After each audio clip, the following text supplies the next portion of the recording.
Jonathan Gonzalez from Raptor Events. Jonathan Gonzalez is the owner of Raptor Events LLC. Raptor Events provides interactive and educational shows with amazing birds of prey and reptiles. Discussing biomimicry, where material structures and systems are modeled after biological entities and processes, we will focus on the unique and natural behaviors of these animals. So it looks like we have Jonathan here on the line. Are you ready for your presentation, Jonathan? Yes. All right. Can you hear us okay? Yes. All right. This bird is, I'm going to have to talk over him. He is very loud. He is a young bird. He's probably about 2 years old, but he hasn't matured past his screaming phase. So this is an African auger buzzard. The term buzzard, most of us picture a bird that will eat you if you die in the desert because of cowboy movies and cartoons. But this is what a buzzard actually looks like. Cowboys didn't care that the term was used for hawks back in Europe and Asia, and so they just looked up in the sky and anything flying was a buzzard. This is Apollo. In the wild, his parents would naturally stop feeding him when he reached about 70 days old. And at that point, it's their turn to learn how to hunt, and they'll usually scream like this to try to get attention. But since I raised him, I couldn't just let him, figure out how to do his thing and let him, down. So I had to keep feeding him. So he still has young bird behaviors. He will grow out of them. He's going to poop because he knows we are going to fly soon. Hopefully that wasn't too gross for everybody. And he's lightening up his load. So I'll show you his wingspan really quick here. See his beautiful wings. He has a white chest and white underbelly. That comes in handy if you live in Africa and you're a bird soaring up against the sunlight. It's hard to tell his coloration from below looking up. And if you're above looking down, look at his dark back feathers. He will, and you'll see this when he flies, he'll cover up his food in a position we call mantling. And that hopes that other birds won't see what he caught and try to steal his food. I know he's excited to fly. We're going to fly in just a second here. His grip strength is pretty strong. I registered this morning about 100 pounds per square inch of crushing power with my hand. This guy can score between 200 and 300. He is pretty strong there. The strongest person I've met was a competitive deadlifter that tested my grip strength tester, and he got 189. So to give you an idea, this bird is stronger than that guy. Let's see here. If you've ever heard of a red-tailed hawk, they're our native hawk in North America. We have a lot of them. Well, he would be the same as a red-tail, but from Africa. And you can even see his tail feathers a little bit there, I think. Yeah, they are bright red. So, and we'll see him in flight in just a second. His vision is, oh, he's excited to go. Let me fix him. Hop up, buddy. We're not ready. He really wants to go. I just want to talk about one more thing before we go. His vision is really, really good. So if we had this bird on a football field goalpost and a newspaper on the other end, any of our raptors are able to read fine print on a newspaper across a football field. So we're here to discuss biomimicry. A lot of scientists have studied different birds. This morning I had an owl, and we discussed how they fly silently. And so engineers have studied the feather design shape. I'll show you an owl feather really quick there. So you can see the frayed edges, once it focuses, allow it to fly very silently. All right, and let me show you a falcon feather side by side. Falcon feather is very streamlined. You can see very, very streamlined. They are not worried about sound. They're worried about speed. And so the hawk is more in the falcon range, where he's worried about speed and agility. All right, he's gonna be ready to go. Hop up. All right. So scientists have studied birds of prey to help design modern jets. Later today, we're going to fly a falcon, and they looked at falcon nostrils to allow air inlets on jet engines because they couldn't get air into the engines many, many years ago. So he's ready to go. So we're going to fly him around the backyard. So he is ready. I put a treat at each of these perches. He wants to go get his treat. And so that'll give you an idea of his wingspan there. Oh, he dropped it. So yeah, auger buzzards are really unique birds. You can see he is very possessive of his food. Remember I told you about the mantling there. So let me hop him down. Here. All right. He is a working bird. In Irvine, I have an office building that this guy will work with me to scare away nuisance birds. He dropped it. There he goes. The birds that hang out in the building are starlings, a non-native pest bird that came from Europe. And so I'll fly Apollo in the parking lot, on the roof of the building, to keep those birds off the building in a natural, eco-friendly manner. Right? Yeah, he is very quick and loves his treats. Go. I'm feeding him mice right now. We will do mice or quail. They are frozen, defrosted, humanely euthanized in some place that breeds food for animals like him, for zoos and animal owners across the country. All right, you want to go over there?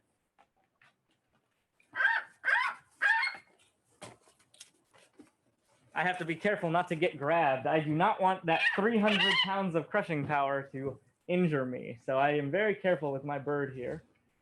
He's going to step down, and I'm going to fly him just a little hop up over here. And then we'll do some questions in a minute here.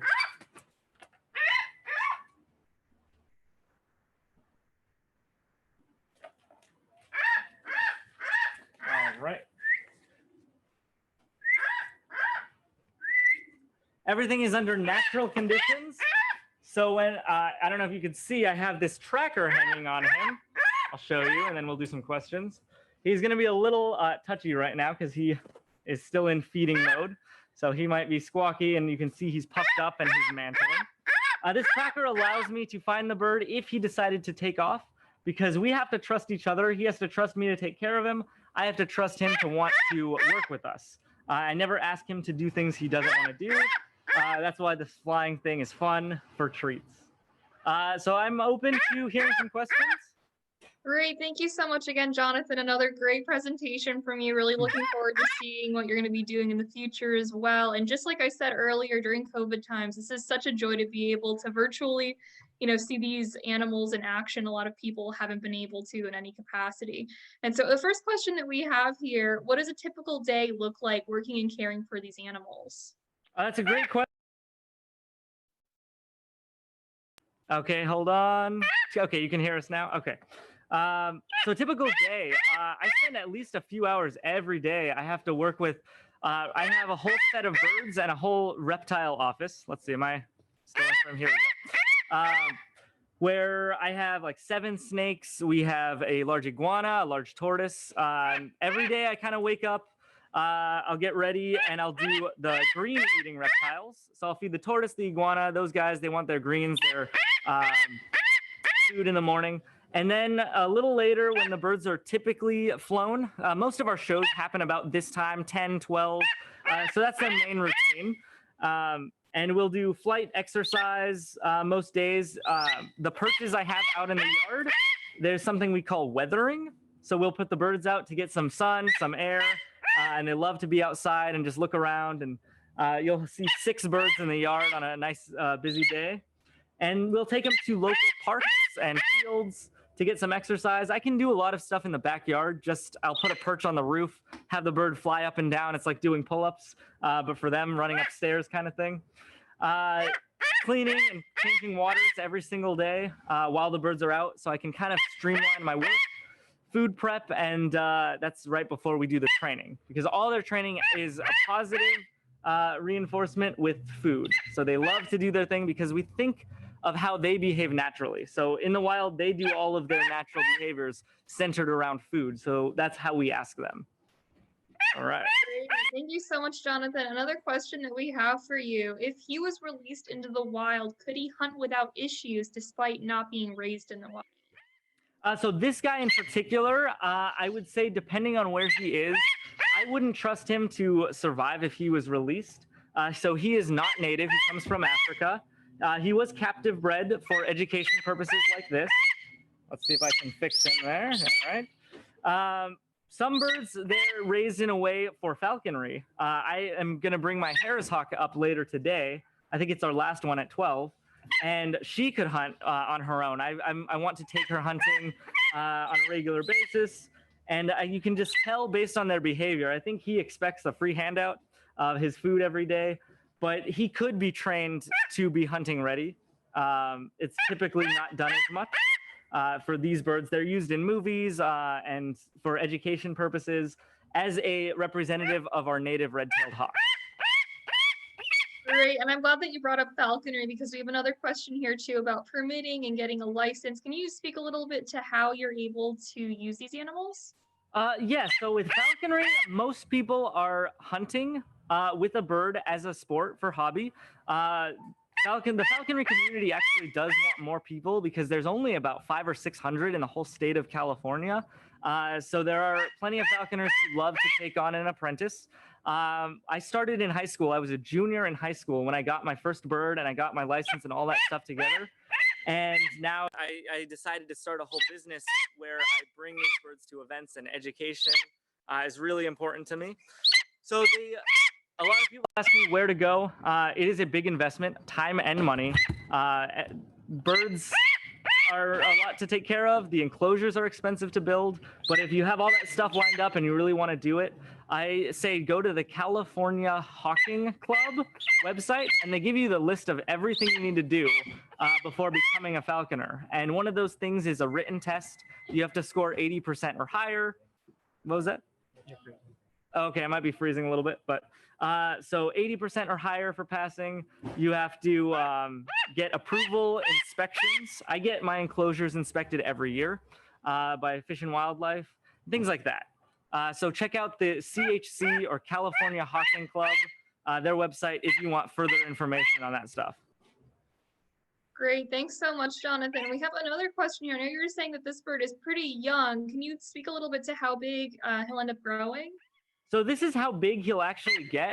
Most birds of prey are done growing size-wise in about a month or two from when they hatch. They grow really fast, and he was a big baby when we got him. Long legs. He hadn't had all of his feathers still in. I say he's young because he acts young as well. So he's about 2 years old. A lot of my other birds, when they are 2 years old, they act like an adult bird. They don't act, complaining like this. But it does happen, and it depends on the species. Auger buzzards, a lot of them are vocal like this until they, get to be like 5 years old, and they start to really realize that squawking like this doesn't mean he's going to get fed. He ate already. He's going to eat some more later. So the kind of natural behaviors and how they're raised. If he was raised alone with parents for a while and then captive, used as an education bird, he might be less squawky. He was raised for about 30 days, maybe 5 weeks by his parents, but he saw humans too early, I believe.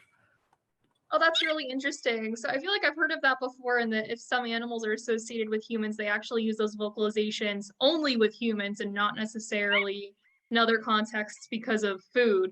So that's really interesting to know that about this particular bird.